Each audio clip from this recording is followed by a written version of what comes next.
Hello there and welcome to a bit of Spyro Reignited Trilogy. Hope you're all having a pleasant time. After many trials and tribulations, I've finally been able to get this thing to record with the camera and the audio through the Elgato.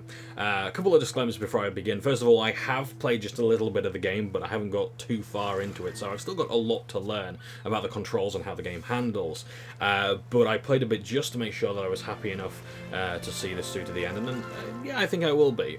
But, you know, this is a bit of, so there's no real obligation to complete it, so if suddenly this, stops being resumed, then, well, it is only a bit of Spyro Reignited Trilogy.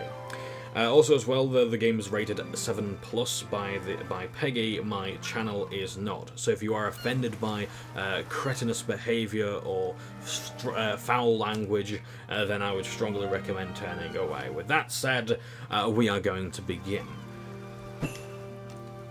And I apologise as well if I'm not entirely taken in by the music, because I can't adjust the volume on my monitor, it seems. I know, it's fucking weird, but still, anyway, I'm going to try and enjoy the music as much as I can. And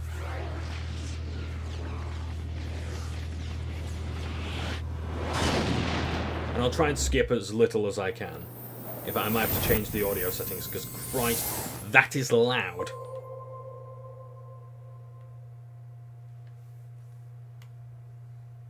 So for those who don't know, Toys for Bob is one of the developers of the Skylanders games. They made some of my favourites, including the Spyro's Adventure.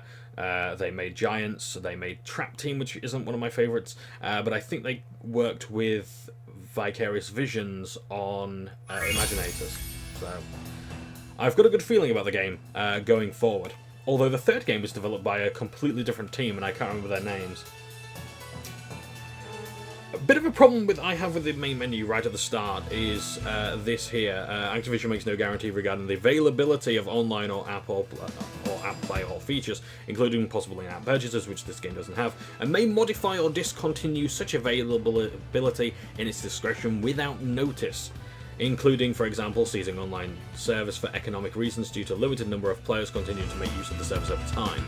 So basically, you're not going to be able to download the 17 gig that may be later on. Now, of course, a lot of people were complaining that the game wasn't on 3 discs, or a lot of people complained that it might end up being on 3 discs. I would suggest the option. Why not have the 3-disc version that doesn't require a download, so those who want to play it 20 years down the line can?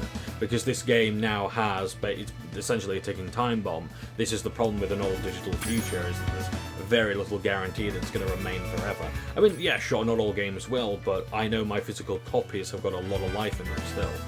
And I know where I can get more that have, various lifespans. It's not just like, oh, everyone now, basically, everyone's experience just ends on this certain date, So we're going to be playing the games in release order. I must admit, I like what they've done with the poses here. These are the ones that appeared on the game's artwork, except for this one for Europe.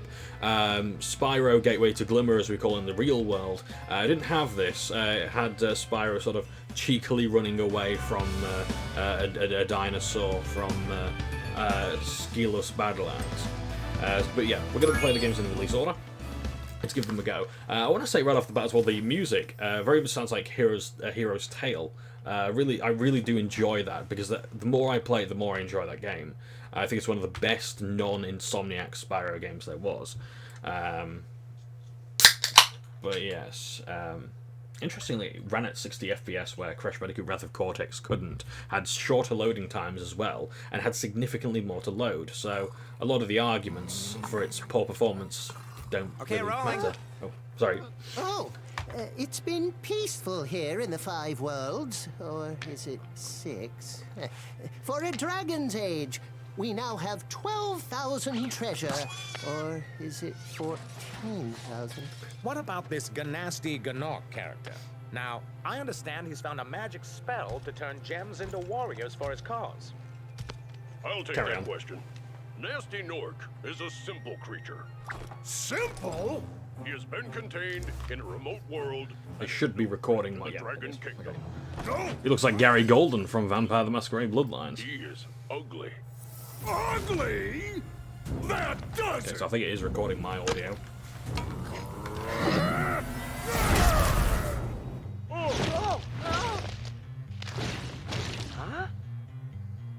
like I've got some things to do.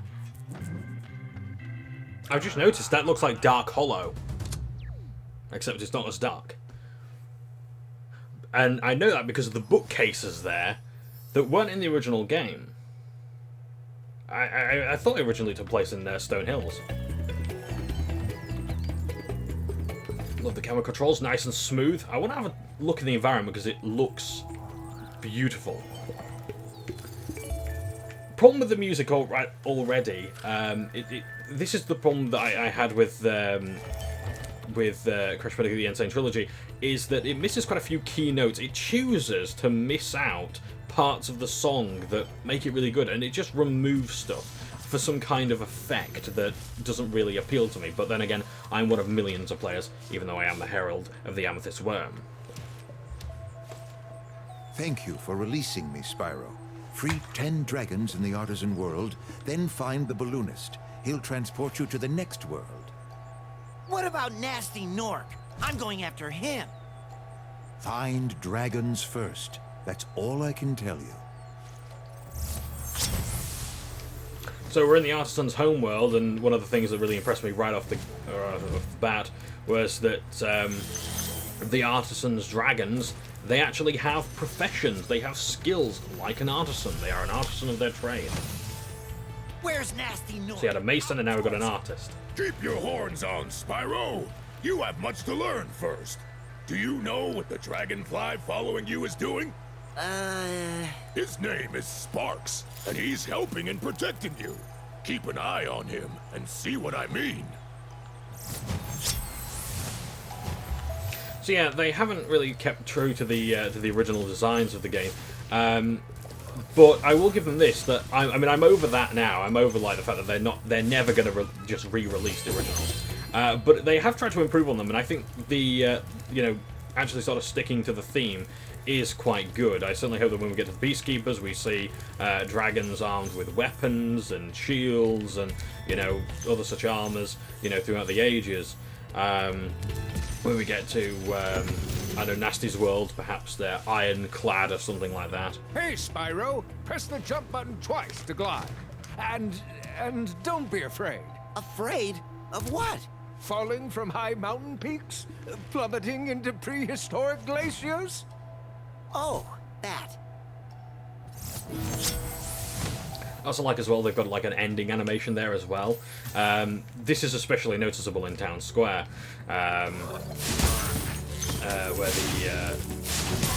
where like there tends to be a mishap or something like that, and you see all the little decorations just falling about. I think there's gems over there. Yep. So I sort of know Spyro off by heart mostly because of muscle memory. But with all these new textures, it fucks with me ever so slightly. And I think it would be good to have a bit more challenge and actually, perhaps die in a Spyro game once in a while. So that would be quite fun as well.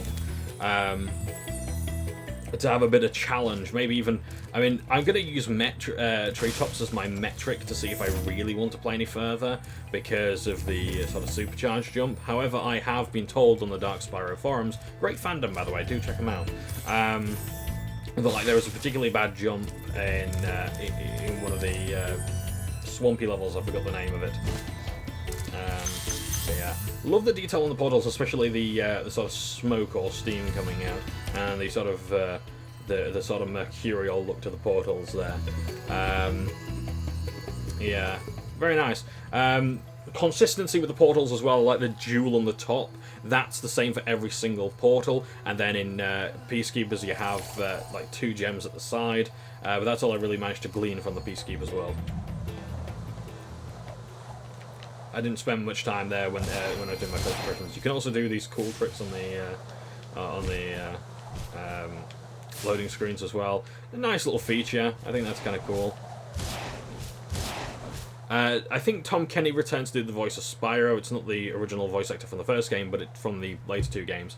I mean, I don't know who it is exactly, but they are doing a good job. I can tell them that much. Doing it's like an impression of the first Spyro as well, who had a bit more of a raspier voice. Where's Nasty Nork? I'm going after him. Like that kind of thing, whereas he was a lot more softer spoken later on. Still trying to be badass, of course. Welcome to Town Square, Spyro. Begin exploring by gliding to that area with the bulls. Use the right stick to get a good look.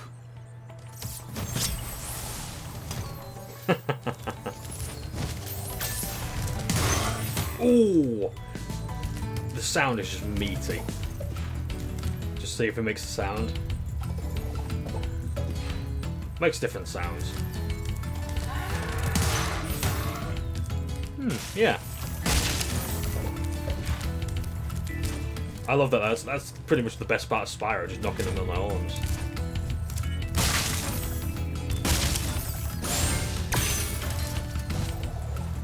It's a shame I can't listen to it for too long because it's far too loud up there. So I'm gonna see when maybe I've done a few parts of this if I can reduce the audio some way, because I can't do it on my monitor. It's MSI Optics Mag 24-1C. I had the worst. So it's 23.6 inch monitor. Did you know that Because I normally play on PC, by pressing and you can hook the PS4 up to at the it. very top jump? Which is good and all. I just hope that I can reduce the volume so I can actually listen to it as I play, because it's such a good soundtrack. I mean, I'm very much impressed by. I think Stuart Copeland's returned to do the music. Oh shit. I wasn't meant to do that. Sorry, I'll have to come back to this level at the end of the game. Because I would like to 100% complete all of these games. But yeah, basically, skill points are in the first game. So if we go into our guidebook here, as they call it here, I don't think it was called, I think it was a journal in the first one. Can't remember. It wasn't the guidebook that I'm saying. So you got skill points. And it tells you here, so in all of these levels, rather, in a lot of these levels, you'll have a certain objective. So, for example, in Town Square, you've got to stick all the balls in the floor. But by flaming one, I don't get to do that. And I think you get an extra life as well. And I do believe if you get all of these, you unlock art gallery stuff. And that's really strange that Activision isn't selling this behind a paywall or something. That I just can't believe how fun this game is to play. I mean, I've only played the first lobby, and it's so immensely fun. And I'm constantly just thinking, like, there's got to be some kind of catch, and there isn't. It's just a good sodding game. I mean, if they want to sell, I don't know, missing levels or something like that, you know what, fine. You know? If they want to sell levels that weren't implemented originally, fine. And he's stolen a dragon egg! You've got to track him down and get that egg! Run! Run! I'm getting a little winded. And I just think that's so strange that Activision is selling a game that isn't just like there to cynically pump money constantly. And this is, you know, right off the back of, you know, and this was just before they started selling a red dot in Call of Duty Black Ops, whatever it was.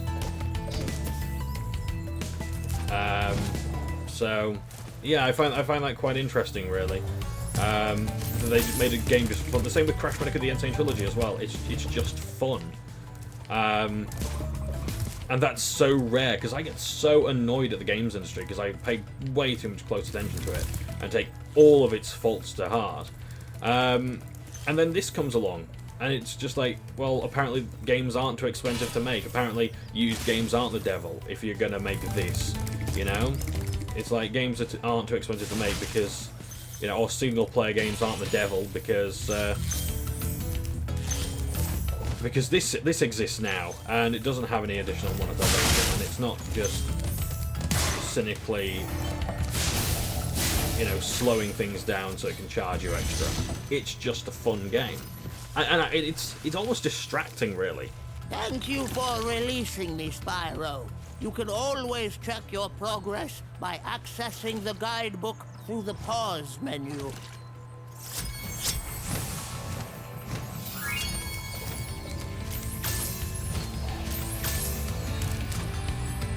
Ooh, the sounds get really beefy there.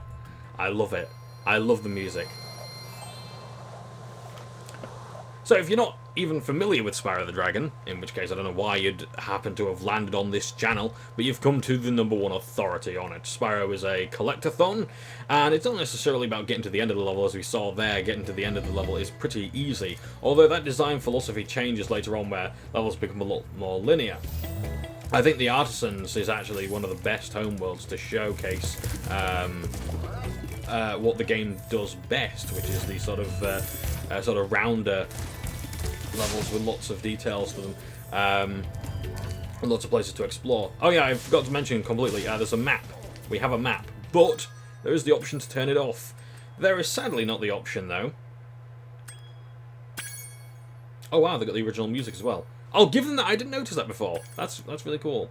I'll just quickly turn things down just a little bit. I'll keep the voice volume up so we can hear that. There are no subtitles, unfortunately, because it was in the original game.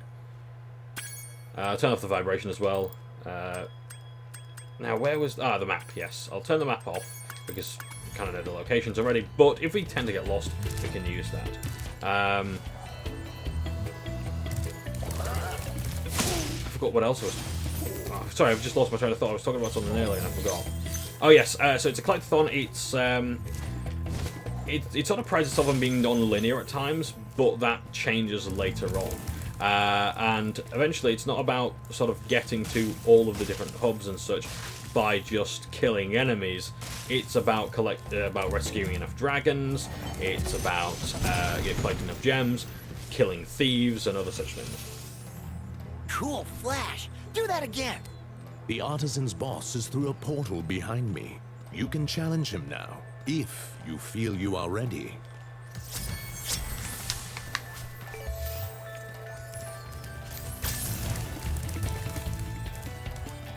I like what they're doing with the original music as well.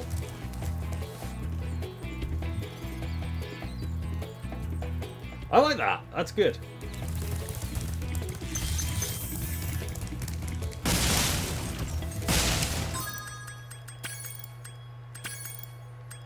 Hang on, I'll show that. Sorry, it was a Reignited.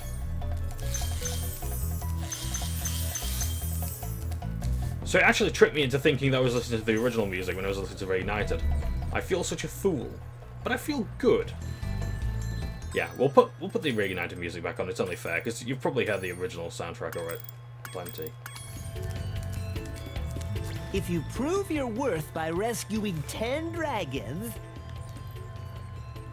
then you may use this balloon to fly to a new world. So to be fair to the about the point of subtitles before, the balloonists did have subtitles, but the dragons did not. There were some things that would have subtitles. Now, of course, there isn't an industry standard. I mean, I think players have sort of said that they would prefer subtitles as an option more often than not.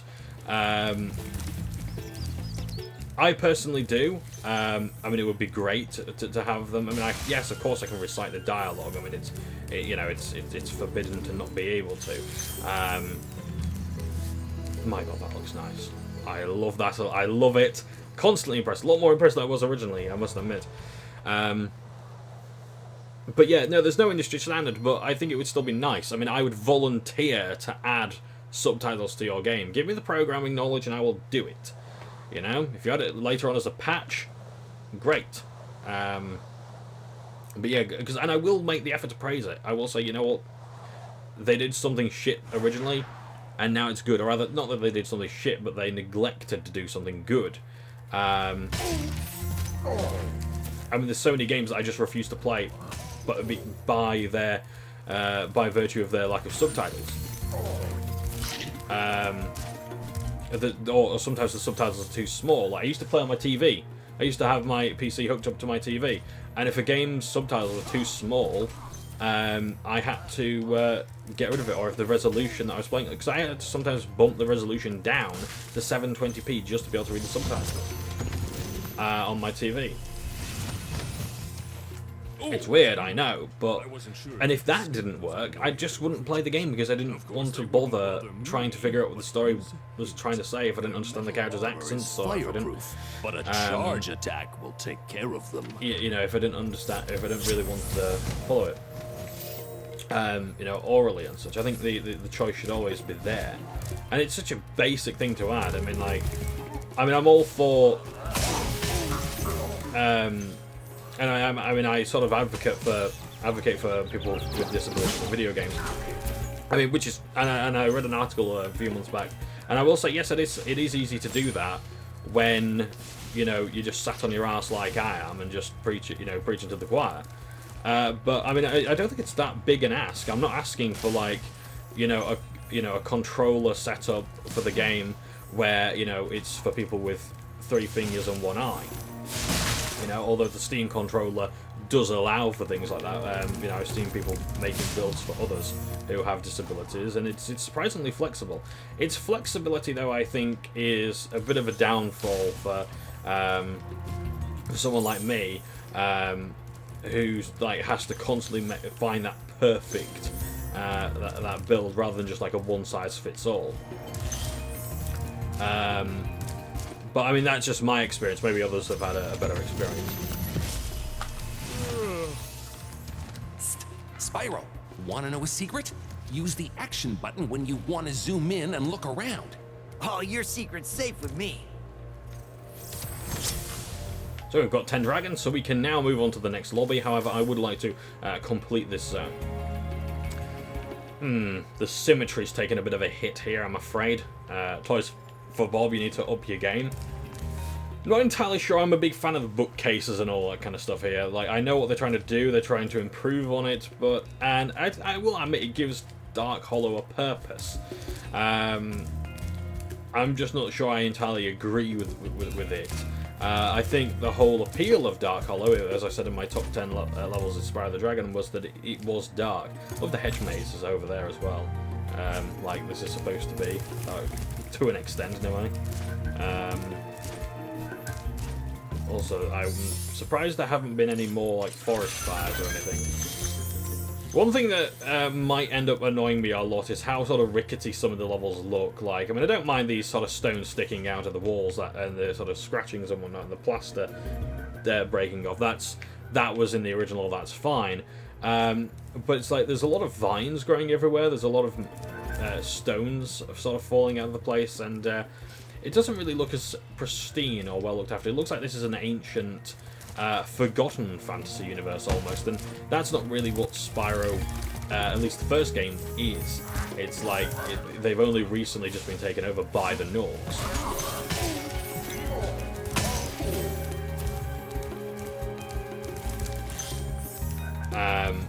As opposed to something like the Forgotten Realms, where yeah, the denizens are few.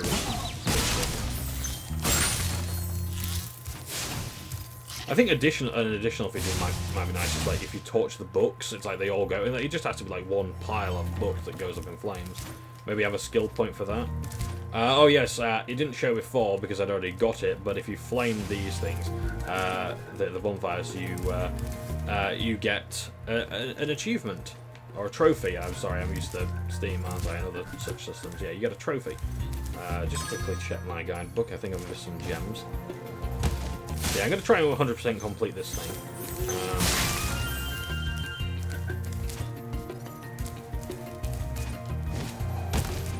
And get all the gems and all the skill points as well. That's an additional thing that I like. I mean, I do mind additional stuff being added if this was trying to be like the originals. Like this Nork with the club cannot be charged, but a quick flame. But it's not trying to improve on them, and it does it well. I think it is very faithful to the originals. Yeah, surprisingly, I'm actually having a better time with this recording than I was when I was doing my first impressions. I think I was like trying to be impressed by the game, and like, you know, I guess maybe even wanting some negatives confirmed. It's like, because I didn't want to hate this. I mean, I paid 32 quid for it. It is 30 quid in Morrison's, though. I should have waited. But never mind. Then again, I didn't really know I was going to Morrison's in the week. Got it from Game. Also, the same price as Crash Bandicoot Insane Trilogy.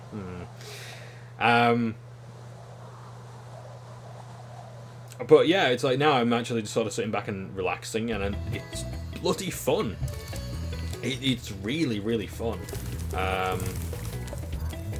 And I really do hope to have... I mean, I was a bit worried that, like, you know, oh, I'm not going to be very good at it because the controls are different. And I remember having trouble with this jump here. It's like, all I need to do is just hold down the X button. So just doing a little hop like that. Hold it down, you know? And I was ready to criticize the controls, like, really rip them a new arsehole. And no, there's no need. No need, because it's great. It controls so brilliantly, so smoothly. I mean, honestly, if Toys for Bob were to do the Crash Bandicoot Insane Trilogy, I would have no problem with that. If Toys for Bob were to remaster any game, I would have no problem with that, seeing what they've done here. Because I wasn't overly impressed with Crash Bandicoot Insane Trilogy. The controls just... I don't know, I would say they don't work for a platform game or that game. I don't really know where I want to come from with that, because I want to try and be as diplomatic as I can. I just don't like the controls. And I think... for some stages, I mean, like, I think there should have maybe been a patch where the jump was a bit more generous, because they've added content, they've removed price tags on things, they've added price tags to things retroactively. Well, I say not retroactively, but they've added things. So maybe they could have changed the jumping, because that was one of the biggest criticisms. I don't think anyone was saying that the game is better because of this jumping when you compare it to, like, the original games. So here we have the end portal already, the vortex, and so obviously, it's the objective of Spyro is not to just get to the end right away. After you've freed all the dragons, pass through this fancy vortex thingamajigger. It'll take you back to the artisan home. But first, let me tell you a story. No thanks. See ya! I think that voice actor there was actually one of the most true to the originals that I've heard. I mean, they're all very... I mean, even if they don't sound like the originals, they're all very good at what they do. And if they are the same, again, that's translated, well, 20 years later. Like Spyro's animation there where he goes at the whirly gig, that's kind of cool. I'm wondering if that'll change throughout the games. As I say, I haven't played Gateway to Glimmer or Year of the Dragon. Speaking of years, Chinese years, I think it's the Year of the Boar this year, I want to say. I'm not entirely sure, I hope it is. Because boars are like the best animals to ride into battle. It's like if you're an orc, yeah, you know what I'm on about. You don't have horses, you have boars. If I think in Brutal Legend, the original sort of, instead of the Dukes, the sort of hot rod car that you have, you would actually have like a boar that had tusks that handle like that were like shaped like handlebars. I mean, you can like ride motorballs and such in Brutal Legend, but it's like a character unit in the RTS parts of the game, which I'm honestly I'm significantly better at than I was years ago. Spyro, my friend, how about a hint on gliding? You bet! For the longest glide, press the jump button at the top of your jump, and try pressing the action button to drop down mid-flight.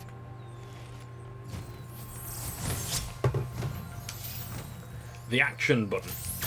So, because they didn't want to, voice multiple lines for the for the different platforms that would be released in the game on, instead of saying triangle, they say the action button. So to glide, you press X, X again, and triangle. Because I am playing this on PS4. If that wasn't abundantly clear before. And I should have said earlier, actually, for disclosure's sake.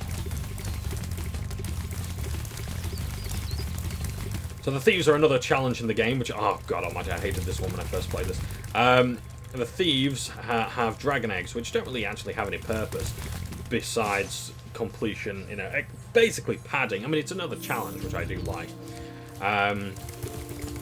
But yeah, they basically run around with the dragon egg and getting them all. Well, in fact, you don't even need them all. You just need enough to get to the next world. It's in the Magic Crafters where thieves are most prominent, and that's the last time you see the thieves, I believe. My problem with the thief there was sorry, for gems. The problem with the thief I had there was that I needed to flame and charge, but trying to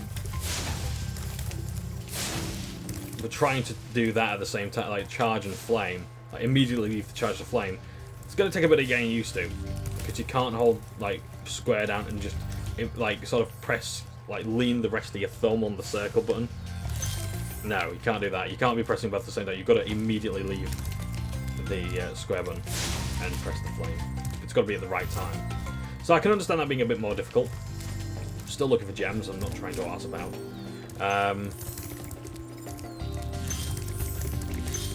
But yeah, I think that'll be still a fun challenge though, despite the controls. I'm not trying to sound like a fanboy. If there are concerns I have, I will raise them.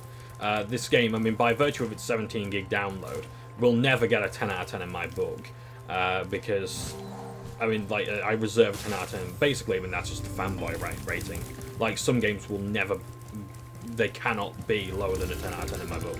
Like, you could give me a ton of flaws for Crash Bandicoot 2 Cortex Strikes Back, and it would never be any lower than 10 out of 10. You know, but some games, however highly they may be rated by others, or how highly I may view them, I might say no, by virtue of this thing, it will never be a 10 out of 10. It's like Oblivion, despite how flawed it is, it will always be a 10 out of 10 in my book. You know, it's sort of like, I mean, I have a lower opinion of it now, but I sort of don't change the rating for it. I mean, this is why I don't use rating systems in reviews. I mean, as fun as they are, it is good fun to have rating systems. I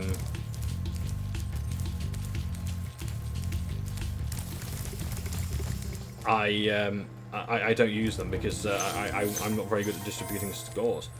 Like, I mean, I love this game so far. I mean, right now it really would be a 10 out of 10 except for that download. Watch the dragonfly, Spyro. His color indicates his power. When he eats butterflies, he stays strong. Like me. Sure.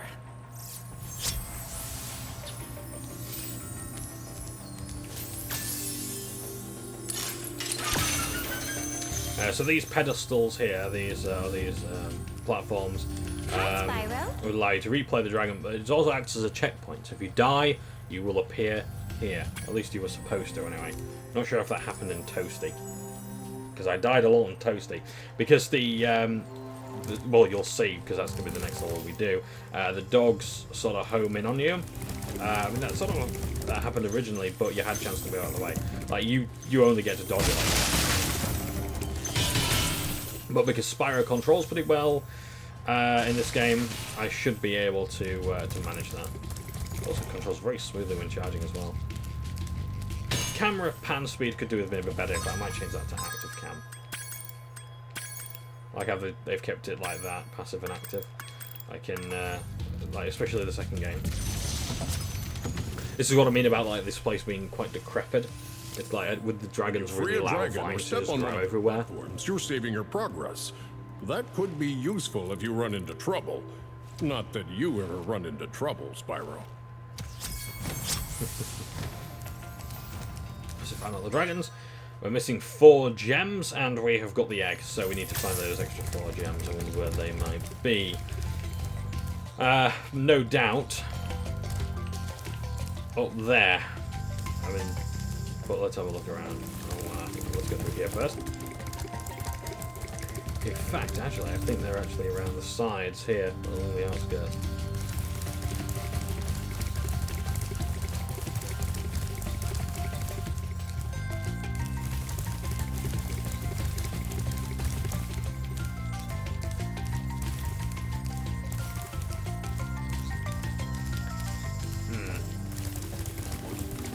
Most confuzzled, I must admit. So it's not around here. Oh well.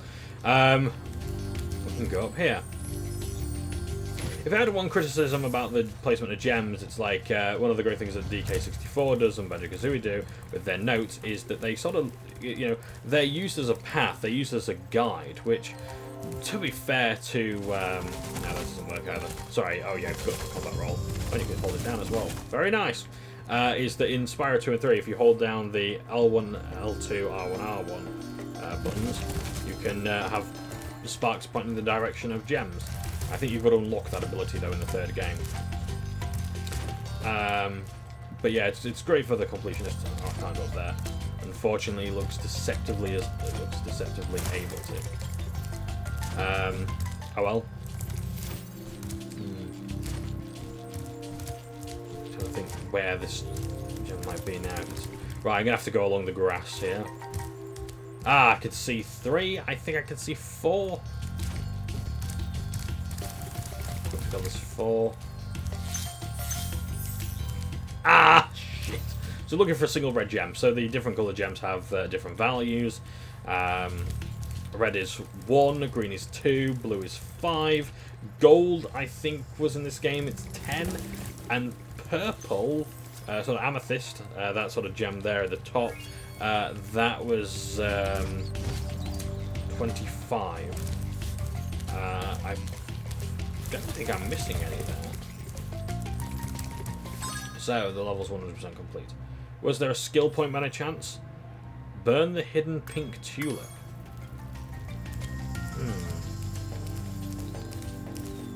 The hidden pink tulip.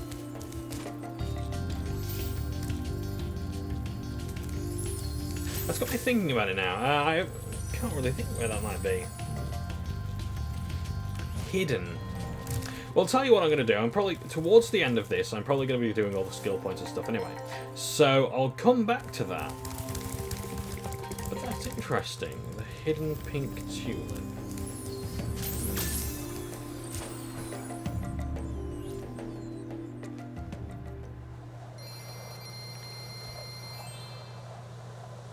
We're still missing 1 gem. Is that from the artisans? I think I know where it might be, actually. If it is.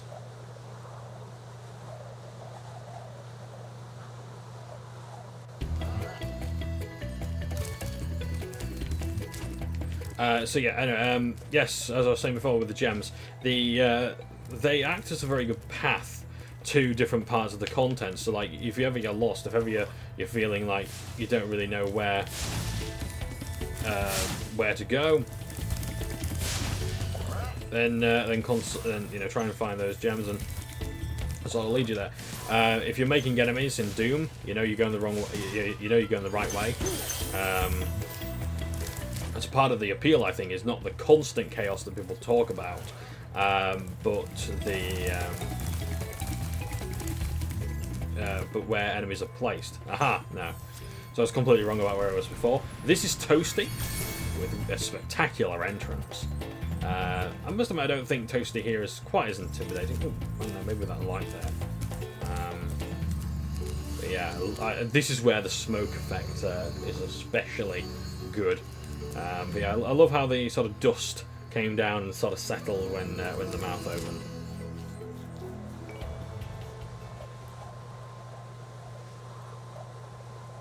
I'm quite interested as well that this game is made with Unreal Engine. I mean, I sort of criticise Unreal Engine 4 especially a lot for the lighting. A lot of developers didn't really know how to make like the metallic gleam and such, but I think they've done quite well here. The colour palette as well is especially good. Ah, shit, I forgot. Square charge. Oh, fuck you. Got caught up on the hitbox there. Jesus web. I'm going to swear a lot during this level, I must warn you right now. And there's no health items as well. I think there's maybe 1. So you use your roll to move out of the way. There's,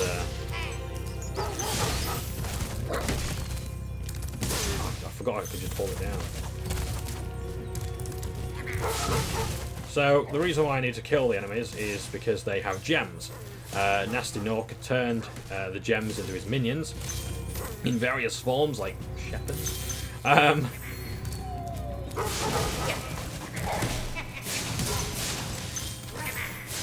that's the excuse as to why we're getting them. In the second game, however, you'd actually kill enemies and claim their souls, and use those to basically power up bounce pads and stuff. Some artwork there of the Artisan's homeworld. What else have we got here? Autumn Plains from the second game. Now, yes, dragons are sort of in Avalar, but I wonder how long they've been away. I mean, that's a recurring theme in the first 3 games, is that dragons existed long before, but nobody knows where they really went, or why they went away and such. I mean, that's a closely guarded secret. But perhaps if you were to join the cult of the Amethyst Drake, I could glean some of those details. Or maybe one day you will become worthy enough to find out those details. God almighty. Yeah, so the sheepdogs, they, instead of just like leaping onto like your last position very quickly, I mean they still do that now, but I think they spend a lot more time in the air, but they sort of home in on your position. So you've got to constantly be moving out of the way. Right, we don't need to kill these things. However, I will just like to demonstrate something. So when you kill an enemy, you get a little pearl from them, and it fills the, it goes around your sort of character portrait in the top there, right there. And when that fills up, I can't remember how many of those things you need exactly, those orbs you need. It will give you an extra life.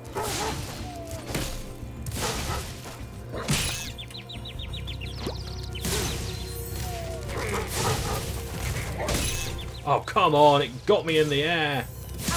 Prick thing. Sparks isn't looking too good there. I mean, he didn't on his reveal, but never mind. Yes, I wasn't overly impressed with the initial reveal of this game, if I'm totally honest.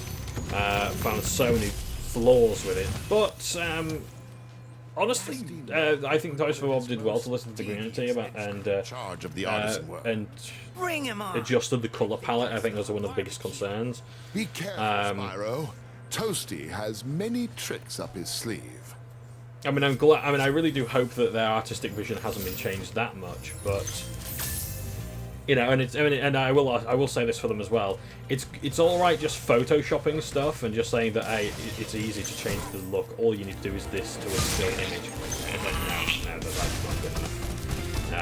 No, I think that's silly. Like if you're using Photoshop just to say, look how easy it is to change this game's world, all you need to do is open Photoshop and all this kind of stuff. No, it's like I'd rather take a game dev's point of view on why that's not realistic. Not to mention as well, it just goes against their artistic vision, and I don't want to change that. I mean, as much of a fan as I am, I don't think I have the authority to say, you know, no, you know, this is our game as much as it is yours. But no, it's not. You know, at the end of the day, they've got to do what makes them, you know, what makes Activision money. Shit.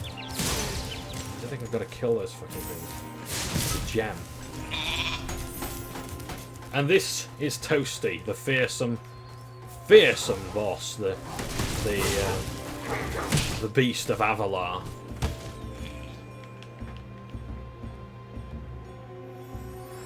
I can't fucking stand him. Can't stand this boss. Lord knows how I'm going to handle Dr. Shamp. Yeah. So I can get through without having to deal with his dogs. That's good.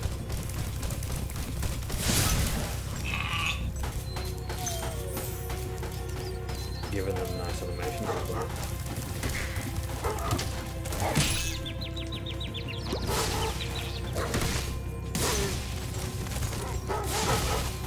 I don't know which of these I'm playing with the gems, so I'm gonna keep rolling out of the way. This is the one time the combat roll is incredibly useful.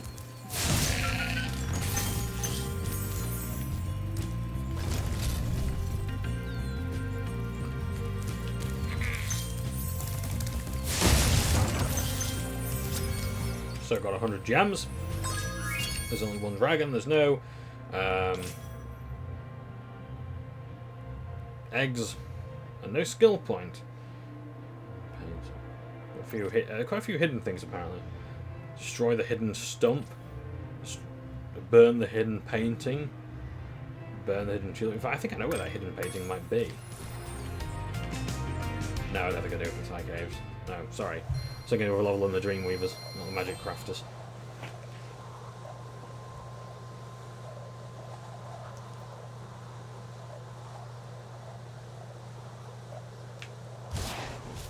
So I do believe that's the Artisan's Homeworld cover, except for one last thing. and we will have time to see it. Because I like to keep these videos to about an hour and 5, an hour and 10 minutes long. We've got about 15 minutes left, so let's very quickly go through here, have a look at the Peacekeeper's homeworld, and we can get on with what this oxidated. So yes, water is harmful. Now by standing on these 5 pillars, 5 stones, heard a tale of 5 grey stones, heard it in the Ice Wizard's throne. We get to go to Sunny Flight. Flights, as you will see, are one of the sort of mini-game stages. I mean, I say mini-games, I don't know about mini. They're large sort of timed levels where you've got to complete a series of challenges in, well, there you've got 30 seconds. Now, I must admit, I'm not particularly great at this, but I'm not doing too bad to say I'm new to the Reignited Trilogy. Because I gave this a shot last time. My only problem was like getting a bit too close to the water and sort of failing, basically. If you touch the water, it's just automatic fail, basically. Spyro controls beautifully in these zones. Very responsive indeed. I think the camera is a bit more responsive, though, than the sort of actual camera. Oh shit, the camera. I'm going to fail this. So you also get gems as well for all the for completing each of the challenges, but I want to do it in a reasonable time as well. So there is no particularly best strategy. I mean, sometimes the most obvious one is the best one.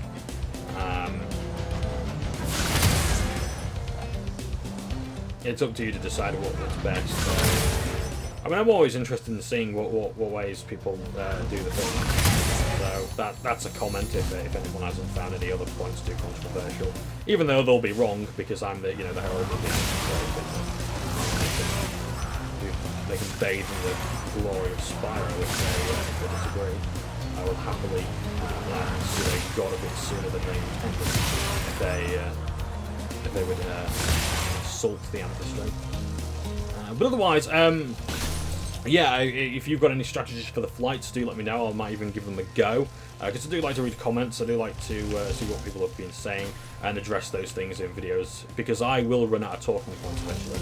I mean, I could talk on and on and on about Spyro, but I would like to actually have, tell you things that you don't already know.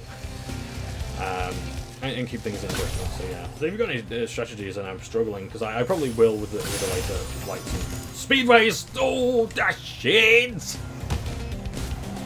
I've just realised we haven't done. Oh crap! I'm still missing archers. I'm still missing planes. Okay, you can all tell me this. I'll give you this much. You can tell me that this is the worst way of going about the level in the world if you want to.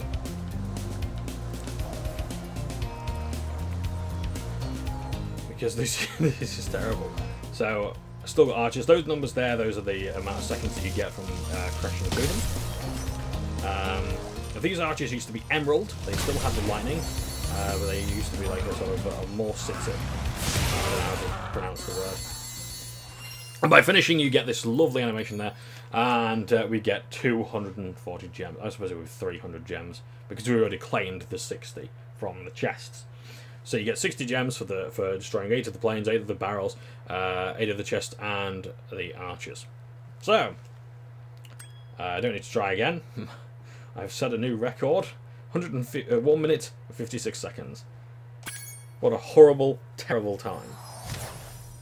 But I didn't fail as many times as my first time.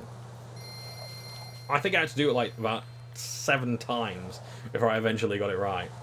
Just still getting used to the controls. No complaints, though. No complaints. That may change when we get to treetops. So we finished the Artisan's homeworld. We've got all the gems in the homeworld itself. We've got all the gems, all the dragons, all the eggs, as far as I'm aware. Artisans, yep. Everything's done there. The only thing we haven't done is, unfortunately, we haven't got the skill points from the hidden pink tulip and all the balls struck. Scare 6 Norks into 10. So that's going to be our next challenge. So we're going to go to the Peacekeeper's realm. We're going to attempt to scare 6 Norks into 10.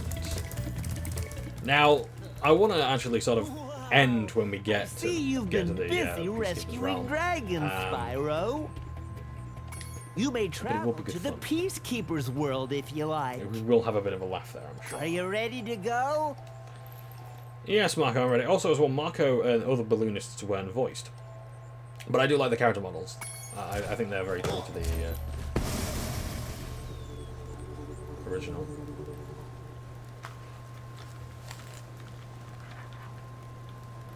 I wonder if there'll be any reference to Flynn from Skylanders, because he was something of a pilot. He did like his hot air balloon. Boom! Oh, I'm sorry, I've probably upset the purists, haven't I? Yes, I used to be like that as well before I played Skylanders. Seriously, I was like a rabid fanboy for Spyro, and I hated Skylanders, even though I hadn't played it. And then I played it, and I was like, this is actually amazing. Like, this is literally the second coming of Christ. Or the next best thing.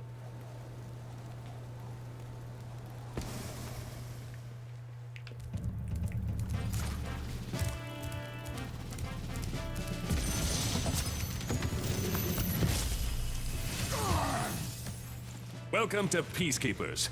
Look how our treasure has been stolen and turned against us. Please, recover our treasure, Spyro. Collect treasure. Got it.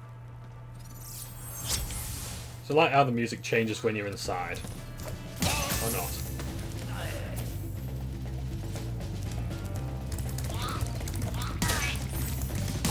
So these are the Peacekeepers. Or so they claim. Like so many do. So you get to use the cannons. Launch them at things. You can launch them at the critters. For health, because Lord knows we need it. You can also launch them at the Norks there.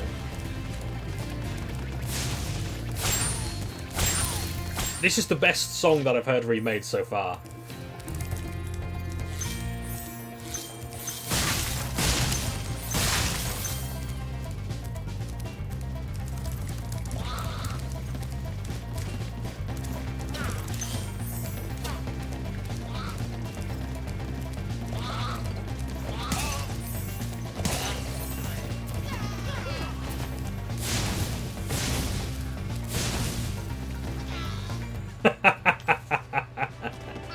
It's still there.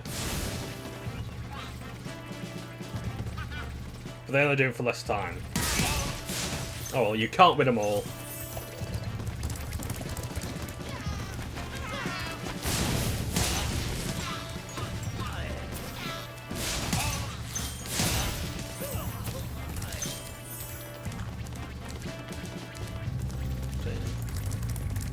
Oh, joy of joys. So we're going to try and get all the gems here before we... nice. I do love the water effects there. Before we move on to the second part. Although I don't know how long that'll take because the Elgato has to sort of like render the video, the camera, and the and my commentary, provided it has recorded. And if it has, then I can upload it straight to YouTube, which is awesome. But I don't know how long that'll take. It takes long enough when it's just a minute, so it might actually be an hour before I can record again. Also, as well, I've had trouble with Elgato when it comes to playing videos. Sometimes they won't play at all, so an hour might have been entirely wasted. In which case, I might need multiple save files. Not that that's necessarily a problem, because I do enjoy playing this game. So let's have a look at Gosnold's requirements. And very dangerous. Maybe if you find 1,200 stolen treasure, I'll show it to you. So we currently have 1080 treasure, or rather 1080 treasure. I had to think about that then. So we need a bit more treasure before we can go on to the next one. Hey, Spyro. Sparks the Dragonfly has been doing a good job protecting you. Make sure to keep him strong by feeding him lots of butterflies. So I wasn't wrong about before that the dragons do actually. It's like they are consistent in the theme.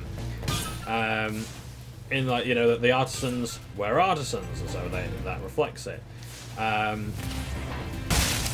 mean, one of the interesting things as well with the first game was, and I don't know if this will, if I may end up noticing this later on, was that the dragons of each realm sort of had the same sort of style. So, like in the Beastmaker's realm, they were like rather rotund and large.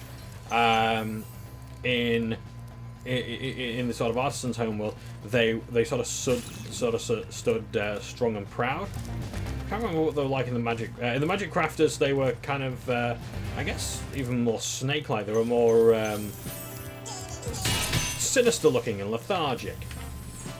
They were sort of thinner, but with, I think, like larger heads that had like a longer nose and things like that. But here, I think they've forgone that. To make them all more like the realm that they live in. Fulfill your destiny. Destiny? I just want to kick some. Just toast those enemies and collect the treasure. Which I think is just as good. Oh, actually, I better get some more health for start. We're going to need it. Because we're going to make a rather daring jump. So we've got our key. We're going to fly over here now. Also, oh yes, I don't know if I mentioned this before, but pressing triangle cancels out of the glide. Whereas in the second game, that would, third game, that would be a hover. Also in the second game as well, you learn the headbutt move. So you can jump and press triangle, and then you would sort of spin around the air and then come plummeting down holes first. Excuse me, I mean, I think, I say headbutt, I think it was more like the horn dive. That's what it was called in A Hero's Tale, I do believe. I don't know how the hell I missed those gems there, but still. I'm just going to have a very quick look around at the scenery. I want to absorb it while I can. I need to go all the way over there again.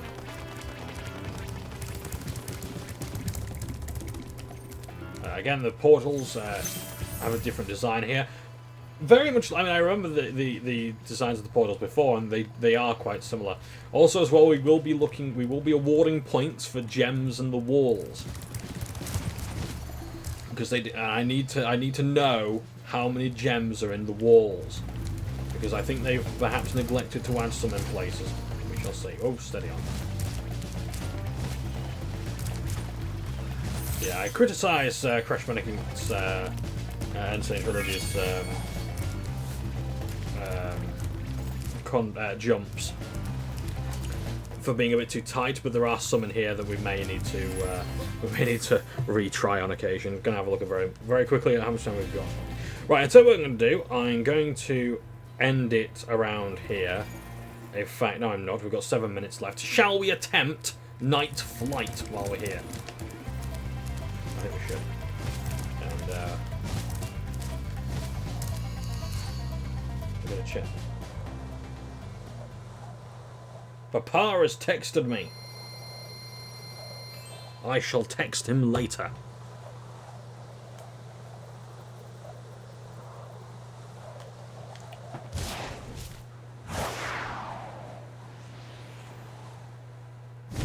I love that they kept in that old level transition magic. Not sure I'm a fan of the look of the rings there, but I can deal with it. I can deal with it!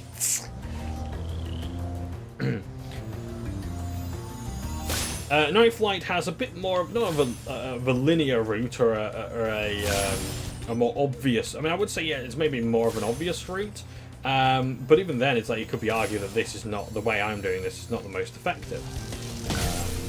It could also, but it cannot be argued that you will be shot for thinking that. I must admit, the detail here is absolutely striking. Absolutely phenomenal. Yes, they've well and truly kept it like they did, like it was. Good show all around. I do believe... there is something that seems to be missing from here. Okay, no, she's there. The fairies that point you in the direction of which to go. Oh, did I do everything? Huh. Oh yeah, and if you do it all in one, you get an extra 60 gems. I was under the impression there were planes.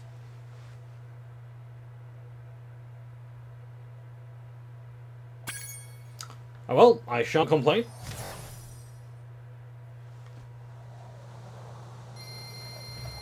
Well, that was nice and quick, wasn't it? So we're going to park my arse outside of a level. Not that it really matters, there's no quick saving in this game. Sorry, I'm used to Vampire the Masquerade Bloodlines, where I'd quick save and then I'd immediately start, but realistically I don't think I'll be able to start the next part until this one's rendered. I like to make sure that the next part... So, oh, and I don't know how I'm going to do this. I might end up just carrying on, so there might be parts of the game that are, like, entire lobbies that are missing. And I may have to come back to refilm them if the Elgato fucks out. Hopefully it doesn't. I mean, to be honest, I think even that was like a Sony Vegas thing. But we shall see. I still believe I've got... Oh, no, we did that. We've got our skill point there, and I believe we've got an extra life as a result of it. That's what they would do in later games anyway. But doesn't matter if we don't get any lives for it. It's a nice, fun challenge. We've got to be perfect on Dr. Shemp. Oh, God almighty, that's going to be fun. Right, I'm going to end it there. I want to thank you all ever so much for watching this part so far, if it goes up well. I don't know how to save the game. I suppose it does it automatically, doesn't it? Yes, so I'm going to end it there. Thank you ever so much for watching. I hope you guys have a pleasant time. And if you'd like to leave me any comments, any questions, I'd be happy to address them later on. I will make a note of them, and I will put them in a video. Now, they might not be available immediately, my responses, that is, because I'll probably be filming the next parts before this even goes up on YouTube. But I will try and address them at some point. Again, thank you ever so much for watching. You guys take care. I'll see you later. Ta-ta for now.